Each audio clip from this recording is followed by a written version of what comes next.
Uy, may bisita na naman tayo. I'm pretty sure naghahanap na naman kayo ng another sulit na bahay.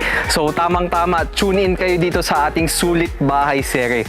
Wherein ang i-feature natin, one of the most sold out houses nga lang naman dito sa Antipolo City.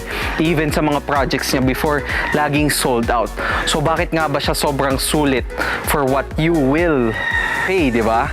Or pay or own. Bakit nga ba siya sobrang sulit i-own? So, let's find out. Tara, pasok tayo. So as you can see here, hindi pa ako pumapasok, makikita nyo naman sobrang lawak ng bahay natin. Sobrang lawak ng lot area niya and sobrang ganda na ng finish niya. So makukuha natin to semi-finish na. So what you can see here is actually yung malilipatan nyo din in the sooner years, di ba? So tingnan muna natin dito, isa sa pinaka nagustuhan ko sa features ng bahay natin or ng model unit natin. Meron tayo ditong little plant setup.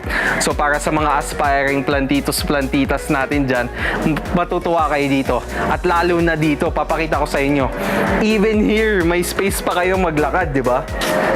As in, so, hindi ako nag-exaggerate kung sinasabi kong malawak siya sa space.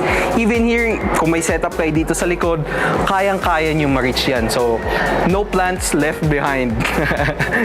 So, makikita natin dito, carport natin, hindi pa siya ganun ka-finish, pero makikita nyo naman, malapad siya. So, malaki akong tao, malawak yung reach ko, kasyang-kasya dito kahit SUV.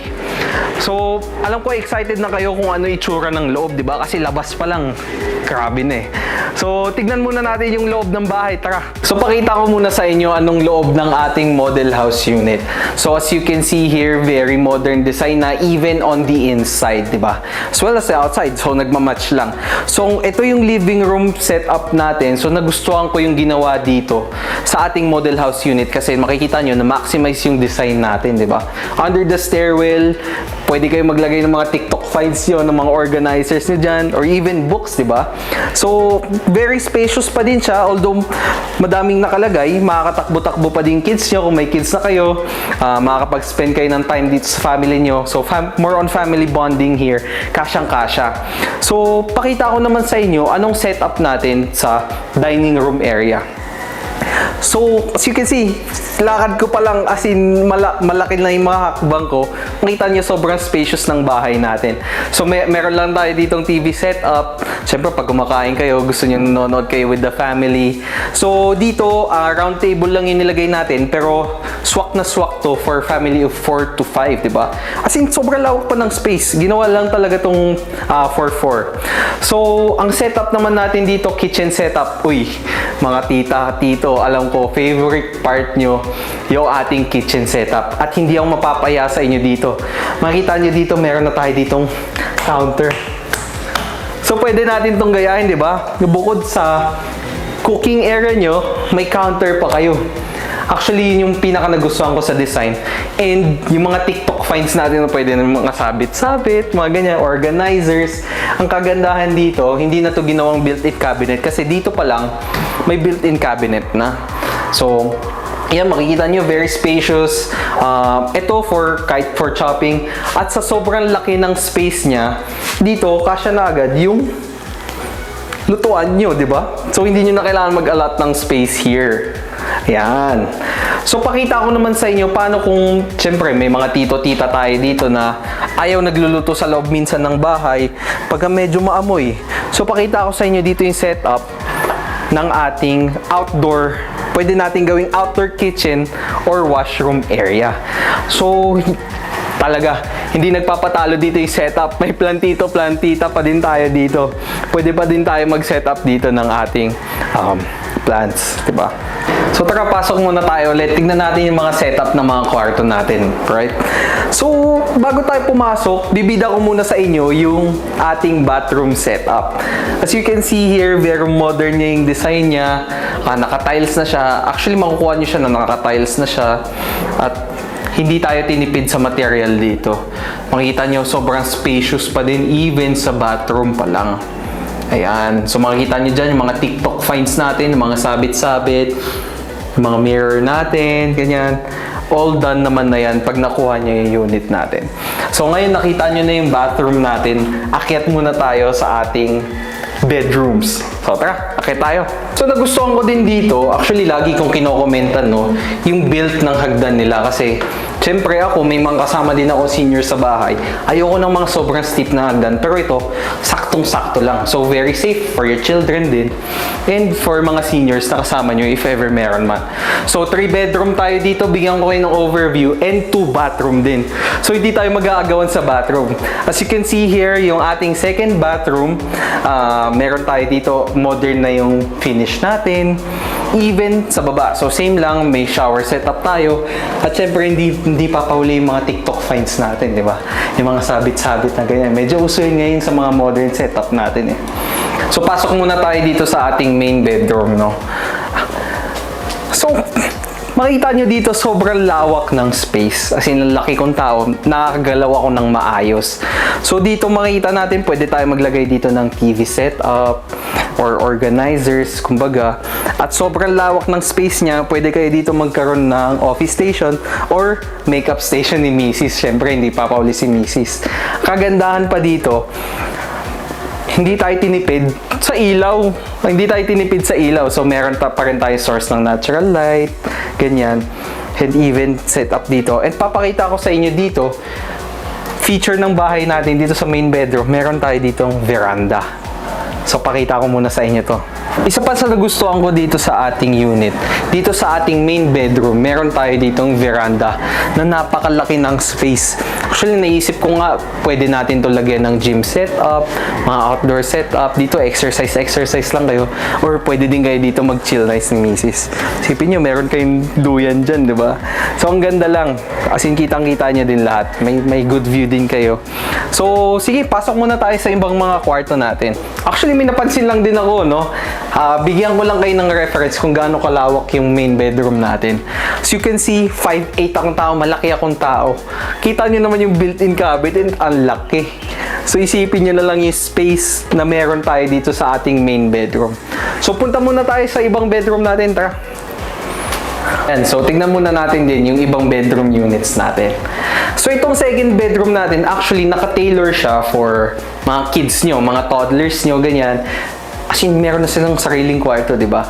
And to give you reference kung gaano kalaki, even for your kid na kwarto, 5'8" ako ulit, babanggitin ko na ulit, kasya yung playroom natin, kasya din yung tulugan ni baby dito, di ba? So, dito, dalawang setup natin, if dalawang kids nyo, pwede na sila maglaro-laro dyan. Siyempre, hindi magpapatalo yung mga TikTok finds natin na mga sabit-sabit. Yung mga nagustuhan ko sa mga ating modern setup na unit. So, dito, makikita nyo sobrang comfy. Actually, pwede nyo ibahin yung design na to. Gusto nyo as in kama lang talaga, ganyan. Dito, meron din silang setup ng mga pang-cabinet nila, for clothes nila, ganyan. So, may sarili talaga silang space which helps the child to develop din, di ba? And I'm sure magugustuhan nyo din to. Siyempre, pag may mga teenager na kayo na anak, gusto na ng sariling space, ito perfect na perfect, di ba? Sobrang spacious niya, even office setup, kaya nating ilagay dito or computer setup. Okay? So, makikita natin dito, single bed unit lang to, pero it can also extend up to double bed unit, di ba? So, dito meron tayong cabinet setup, as in kompleto na. Kasyang-kasya na lahat ng kailangan ng kids ninyo. So, ayun. To bigyan ko kayo ngayon ng overview kung bakit siya nasama dito sa ating Sulit Bahay Serye. Siyempre, papanindigan natin yung tag natin dito na sulit. Sulit, affordable. Kayang-kaya i-own ng ating Filipino families. So, ang presyo natin dito is 5.4 million for the 3 bedroom. Bakit nga ba siya 5.4 million? 76 square meters nga lang naman yung lot area nitong mismong bahay. As in, sobrang laki niya for its price, di ba? Computein nyo na lang per square meter. Magugulat kayo kung gaano siya ka-affordable. And bakit nga ba siya sobrang in-demand din? Just to give you an idea din, 3 units left na lang tayo dito sa ating Celestis. So, 3 units left. Sobrang bilis niya ma-sold out. Gusto ko lang syempre makita nyo kung ano yung possible nyo ma-miss out, ganyan. Siyempre, madami naghahanap sa akin nito. So, binibida din natin siya dito sa ating Sulit Bahay Serye. Kagandahan pa nito, 5 minutes away lang kayo from Antipolo Market, from Robinsons, Even sa wet market ng nasa Robinsons, 5 minutes away.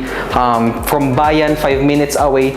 Alam naman natin, pagka sobrang accessible ka sa Bayan, accessible ka na sa buong Metro Manila. So, isa to sa pinakasulit sa ating series na Sulit Bahay Serye. Bigyan ko kayo ng idea about siguro nung pandemic times, around 4 million pa lang tong bahay na to.